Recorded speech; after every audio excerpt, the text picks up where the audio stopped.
Now, let's move on to other news.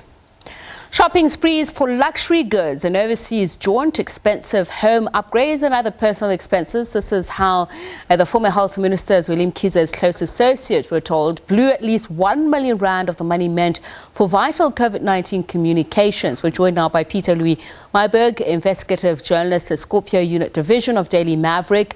A very good evening to you, Pieter-Louis, and thank you so much for speaking to us. So let's first start with whom are we talking about and how were you able to come to this conclusion that the money was pretty much frittered away? Yeah, good evening to your viewers. So we're still kind of part of rolling out the process of having a look at the expenditure linked to this deal. So your viewers would recall that there was an amount paid out 150 million rand from the DOH to this company, Digital Vibes. And we've been kind of combing through some expenditure records for the last couple of months, having a look at where the money went. And our latest findings kind of focuses on the personal expenses covered from the Digital Vibes account, and it's quite concerning if you consider that this is the money that should have been spent on COVID-19 communications at that vital time when South Africa was going through these first and then the second wave of COVID-19 infections. So that really kind of shows us that Tahira Mather, she ran Digital Vibes, this close associate of former Minister Mkhize. But it appears that instead of really, busying herself with the COVID-19 communications work and awareness work, she really seemed to have spent quite a bit of time just splashing out this money, not only in South Africa, but also when she was in Turkey for about 2 months during the pandemic. So you have said on one day, Tahira Mather allegedly spurged 90,400 rand at a Gucci outlet in Sandton, and that it was from the Digital Vibes bank card. So was it directly from the bank account which received money from the DOH? Yes. Yeah, so there is, in no uncertain terms, we are speaking here of raw direct taxpayers' money.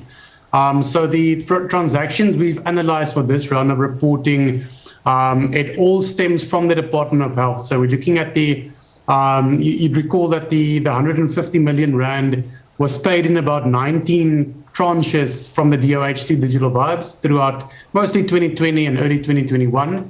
And then on each occasion, as the Digital Vibes account is kind of topped up, we can then go and identify some of these luxurious expenditures, including the 90,000 rand Gucci swipe. There's a good bit of money that was spent on home upgrades, expensive kitchen appliances from Smeg, other luxury brands. So it just kind of paints a picture of, throughout that period in 2020, once again, when, all the focus should have been on COVID-19 work, that there really was this ongoing effort by all indications to drain the account, not only to all these other entities that we've already identified in earlier reports, but also, by literally swiping the bank card at Gucci stores and restaurants, at spas and other such places.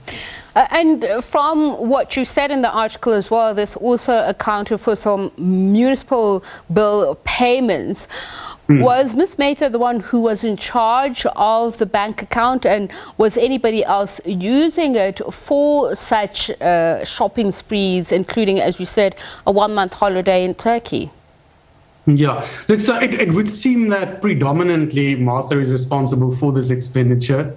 We can trace a lot of the payments to her own sort of benefit, including a property in KZN that she owns. And it certainly seems, and she's actually admitted that the payments to the council, that would be the Wadukuza Council out on the KZN North Coast, those payments were for her property. There's, of course, a possibility. We haven't seen the full picture in terms of each and every single bank card swipe. We're talking about thousands of transactions during that period. But there certainly is a pattern whereby the largest expenditure does benefit Mather. And we also have to keep into account, and we're always kind of contrasting these payments with what it should have been spent on. So, it's one thing, of course, Mather, had this been a normal communications project, she would have been entitled to some of the profits of Digital Vibes and she would have been paid a salary from the Digital Vibes account. But what we're dealing with here is something quite different. This is personal expenses from the Digital Vibes account, so in terms of corporate governance, that raises a couple of red flags. And then, of course, also there's the whole issue of the inflated tender price that really lays at the heart of this issue, because if Digital Vibes hadn't received these vast amounts of payments from the DOH, culminating in a 150 million rand figure, then Martha and company wouldn't have had the fat, in a manner of speaking, to spend so much money on things like Gucci and Christian Dior and other kind of luxury brands and things like that. So, according to your allegations, you also mention Meta's son as being part of the shopping spree and the holiday. In terms of the paper trail, we know that the SIU is in the process of trying to recoup some of these monies. How strong is the evidentiary proof? This is irrefutable evidence. It's not allegations or debate or anything that's contestable. These are raw transactional data that we've scrutinized. And it's not been denied by Martha. So Martha has copped to spending a large portion of the monies we've identified in the latest round of reporting. She did say that, for instance, the camera that's shown on your screen there, that was acquired by her son, she's claimed that the son was unaware that the monies came from Digital Vibes and that she was responsible for spending the money. So what next? Are there any more people who are alleged to have benefited from this whole scam? Yeah, look, so I think the SIU is, by the looks of it, doing a very diligent investigation, which is ongoing. They will try and recoup as much of this money as they can. And that in that process, it will show further participants in this alleged looting spree. I believe that would be the case. It normally is. It's 150 million rand that was kind of spirited away or siphoned off in a rather frighteningly short period of time. So I do suspect there are going to be an array of additional characters who come on the scene who would have benefited from the contract.